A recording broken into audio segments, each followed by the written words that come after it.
नमस्कार प्यारे छात्रों, स्वागत है आपका हमारे चैनल में।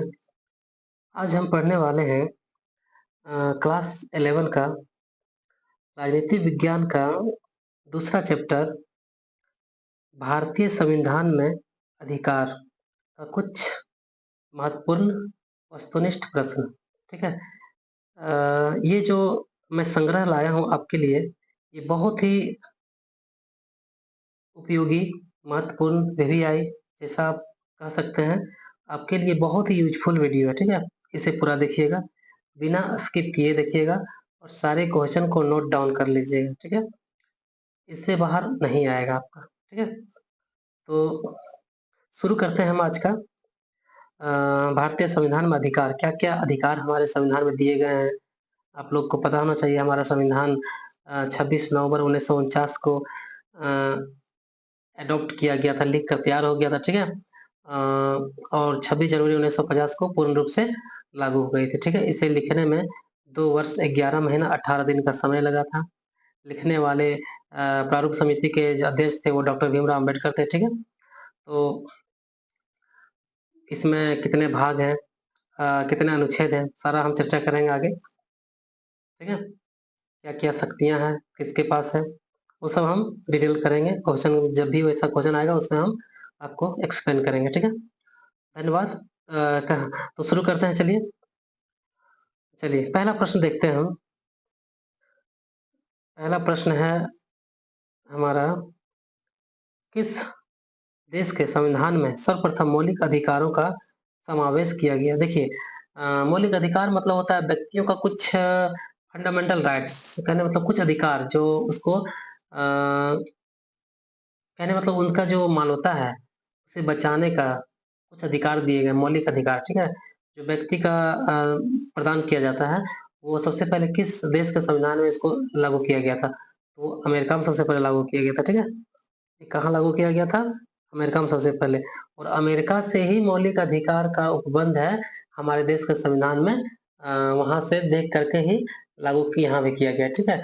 मौलिक अधिकार की संख्या कितनी है? 6 है, ठीक है? पहले 7 था, एक संपत्ति के अधिकार को हटा दिया गया, 6 बच गया, ठीक है? चलिए, अगला प्रश्न देखते हैं, 2 नंबर प्रश्न।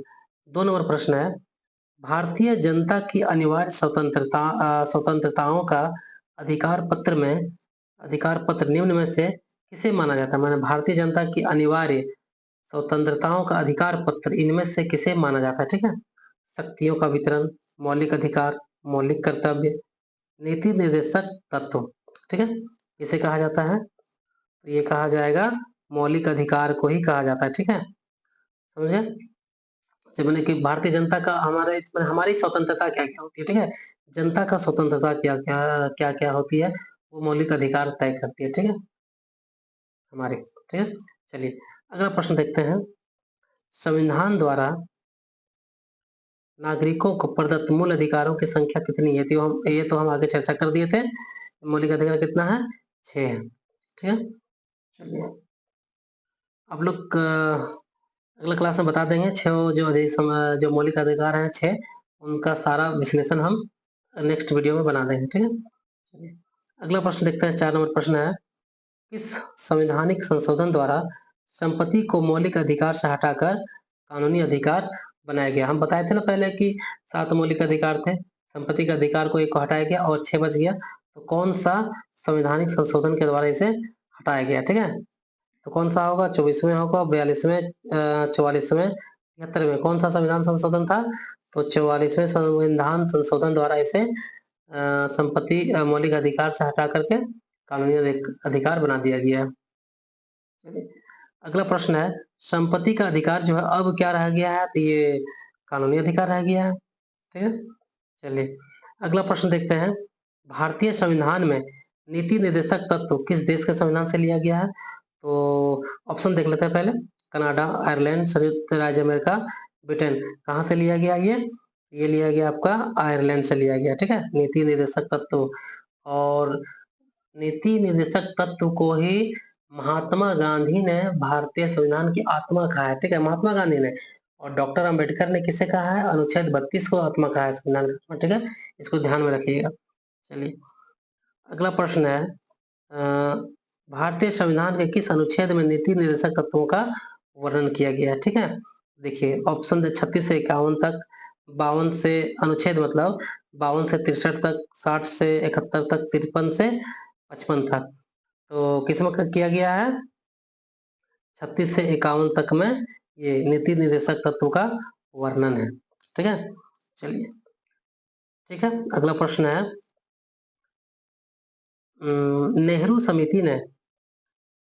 नेहरू समिति ने अधिकारों का घोषणा पत्र किस वर्ष प्रस्तुत किया था? ठीक है, 1926 में, 1927 में, 1928 में, 1938 में। कब घोषणा पत्र था? एक अधिकार का क्या-क्या घोषणा होता है, मतलब कौन क्या-क्या अधिकार होती है, ठीक है? इसका एक घोषणा पत्र बना था जिसे नेहरू जी समिति ने पेश किया था। कब पेश किया था? कौन से वर्ष में? ऑप्शन हो जाएगा, आंसर हो जाएगा 1928 में पेश किया था। ठीक, चलिए अगला प्रश्न देखते हैं। 9 नंबर प्रश्न है हमारा, किस वर्ष भारतीय संविधान में धर्मनिरपेक्षता का समावेश किया गया था? धर्मनिरपेक्षता मतलब क्या होता है जानते हैं? धर्मनिरपेक्षता का मतलब होता है कि भारत में सभी लोग अपने-अपने धर्म को मानने की सभी लोगों को आज़ादी है। कोई भी व्यक्ति कोई भी धर्म मान सकता है, ठीक है? ये धर्मनिरपेक्षता हो गया, सेक्युलर हो गया, ठीक है? चलिए, कौन-सा वर्ष जोड़ा गया था संविधान में इस शब्द को? 1972 में, 1976 में, 1977 में, 1980 में। कब जोड़ा गया था? 1976 में जोड़ा गया था इस शब्द को, ठीक है? चलिए, अगला प्रश्न देखते हैं 10 नंबर। राष्ट्रीय मानवाधिकार आयोग का गठन कब किया गया था? राष्ट्रीय मानवाधिकार आयोग का गठन कब किया गया? 1947 में, 1950 में, 1993 में, 2023 में।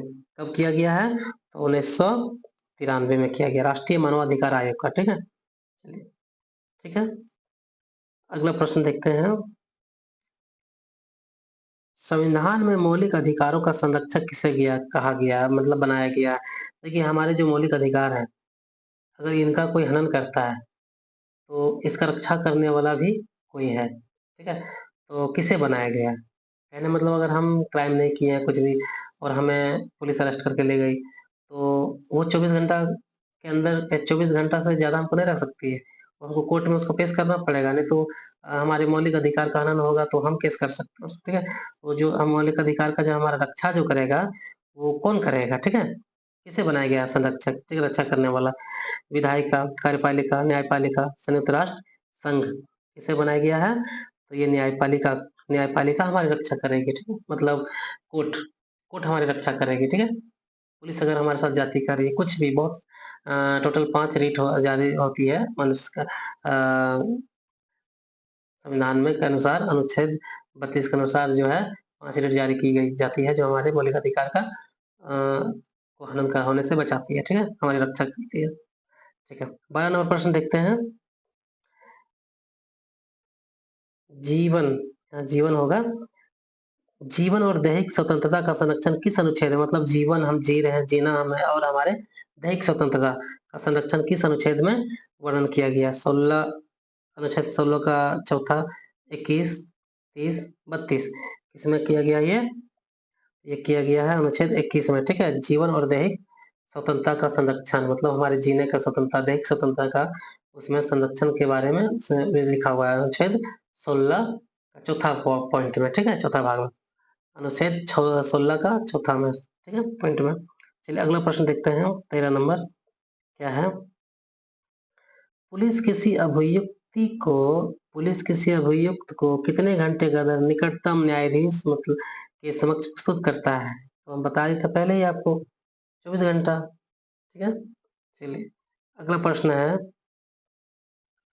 निवारक नज़रबंदी के तहत अधिकतम कितने दिनों के लिए व्यक्तियों को गिरफ्तार किया जा सकता है? ठीक है? निवारक नज़रबंदी के तहत अधिकतम कितने दिनों तक किसी व्यक्ति को गिरफ्तार किया जा सकता है?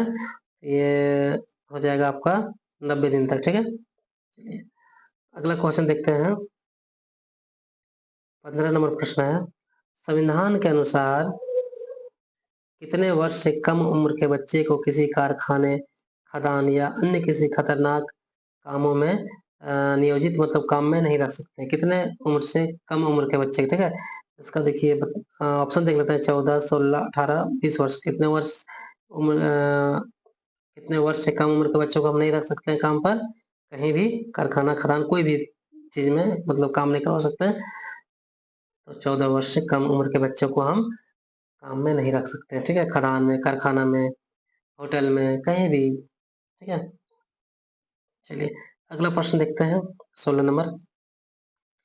भारतीय संविधान के अनुच्छेद 32 में किस अधिकार का वर्णन किया गया है? ठीक है, तो आपको हम बताए थे हम संवैधानिक उपचारों का अधिकार, मतलब हमारा उपचार कैसे होगा, संवैधानिक उपचारों का अधिकार के बारे में वर्णन किया गया है, ठीक है। चलिए, और अनुच्छेद 32 को ही डॉक्टर बाबा साहब भीमराव अम्बेडकर ने भारत संविधान की आत्मा कहा है, अनुच्छेद 32 को, ठीक है। चलिए अगला प्रश्न देखते हैं, 17 नंबर। राज्य के नीति निर्देशक तत्व और भारतीय संविधान के, राज्य के नीति निर्देशक तत्व जो है वो भारतीय संविधान के किस भाग में उल्लेखित है, ठीक है। भारतीय संविधान के किस भाग में इसका वर्णन किया गया, ठीक है, नीति निर्देशक तत्व का, ठीक है। चलिए ऑप्शन देख लेते हैं, 1 2 3 4 कौन से भाग में है? ये हो जाएगा आपका चौथा भाग में, ठीक है, 4 में। चलिए अगला प्रश्न देखते हैं, मौलिक कर्तव्यों मौलिक कर्तव्यों की सूची का समावेश किस संवैधानिक संशोधन द्वारा किया गया है, ठीक है। 36वां, 42वां, 44, मतलब मौलिक कर्तव्य का जो हमारे संविधान में किस संविधान संशोधन के द्वारा उसे जोड़ा गया, ठीक है। तो ये कब जोड़ा गया? 42वां संविधान संशोधन के द्वारा इसे मौलिक कर्तव्यों को संविधान में जोड़ा गया, ठीक है। चलिए अगला प्रश्न देखते हैं, 19 नंबर।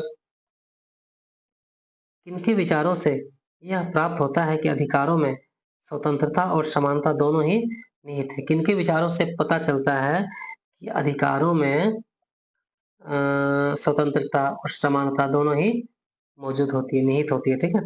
चलिए ऑप्शन देखते हैं, ज्योतिबा राव फुले, राजा राममोहन राय, रामधारी सिंह दिनकर, इनमें से कोई नहीं।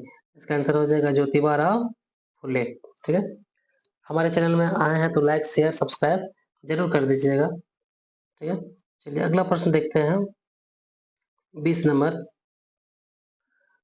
20 नंबर प्रश्न है हमारा, संपत्ति का अधिकार भारतीय संविधान के किस अनुच्छेद में शामिल है? संपत्ति का अधिकार भारतीय संविधान के किस अनुच्छेद में शामिल है? तो अनुच्छेद 100 ये, 200 ये, 300 ये, 400 ये, किस अनुच्छेद में शामिल है? इसका हो जाएगा 300 ये में, ठीक। चलिए अगला प्रश्न देखते हैं, भारतीय संविधान के किस भाग को मैग्ना कार्टा कहा जाता है, ठीक है। भाग 3, भाग 8, भाग 11, भाग 14। भाग 14 किसे कहा जाता है? इसका आंसर हो जाएगा भाग 3 को, ठीक है। चलिए अगला क्वेश्चन देखते हैं, शिक्षा का अधिकार भारतीय संविधान के किस अनुच्छेद में वर्णित है? तो शिक्षा का अधिकार जो है भारत संविधान के किस अनुच्छेद में इसका वर्णन किया गया है? अनुच्छेद 21 ये, अनुच्छेद 31 ये, अनुच्छेद 41 ये, अनुच्छेद 51 ये हो जाएगा अनुच्छेद 41, सॉरी अनुच्छेद 21 ये, ठीक है।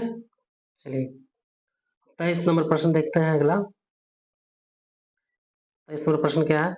अस्पृश्यता का अंत भारतीय संविधान के किस अनुच्छेद में वर्णित है? मतलब अस्पृश्यता मतलब छुआछूत, ठीक है, इसका अंत किस अनुच्छेद के द्वारा किया गया है? अनुच्छेद 16, अनुच्छेद 17, अनुच्छेद 18, अनुच्छेद 19। इसका आंसर हो जाएगा अनुच्छेद 17। चलिए अगला प्रश्न देखते हैं, 24 नंबर। 24 नंबर प्रश्न है, अनुच्छेद 21 ये को भारतीय संविधान में किस संशोधन के द्वारा जोड़ा गया था? तो 36वां संविधान संशोधन, 46वां संविधान संशोधन, 51वां संविधान संशोधन, 86वां संविधान संशोधन, ठीक है। तो कब जोड़ा गया था इसको? 86वां संविधान संशोधन में इसको जोड़ा गया था, ठीक है। चलिए अगला प्रश्न देखते हैं, 25 नंबर प्रश्न है, डॉक्टर भीमराव अंबेडकर ने भारतीय संविधान के किस अनुच्छेद को भारतीय संविधान का हृदय एवं आत्मा कहा है? तो हम बता दिए थे अनुच्छेद 32 हो जाएगा, ठीक है।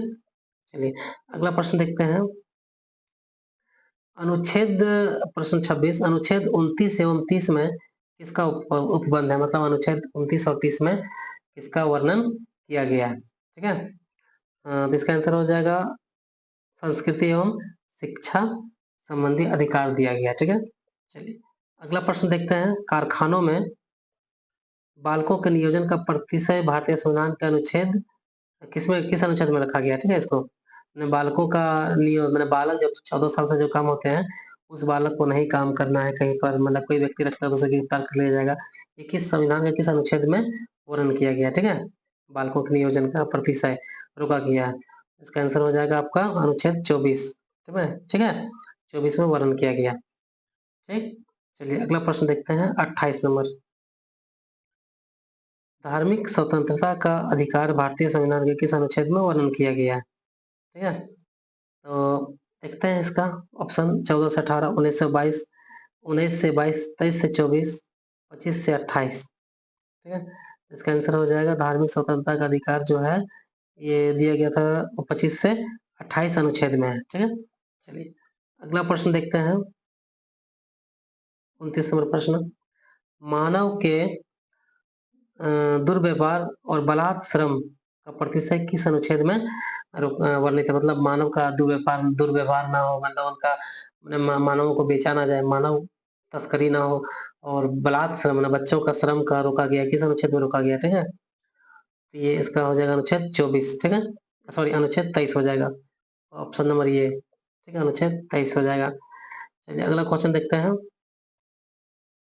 सार्वजनिक पद पर कोई व्यक्ति अवैध रूप से आसीन हो तो कौन सा रीट जारी की जा सकती है? देखिए, तो बोले थे 5 रीट होती है, तो ऑप्शन देखते हैं। मतलब अगर कोई व्यक्ति किसी पद पर बैठ गया है गलत तरीके से, ठीक है? उसे कैसे हटाया जाएगा, ठीक है?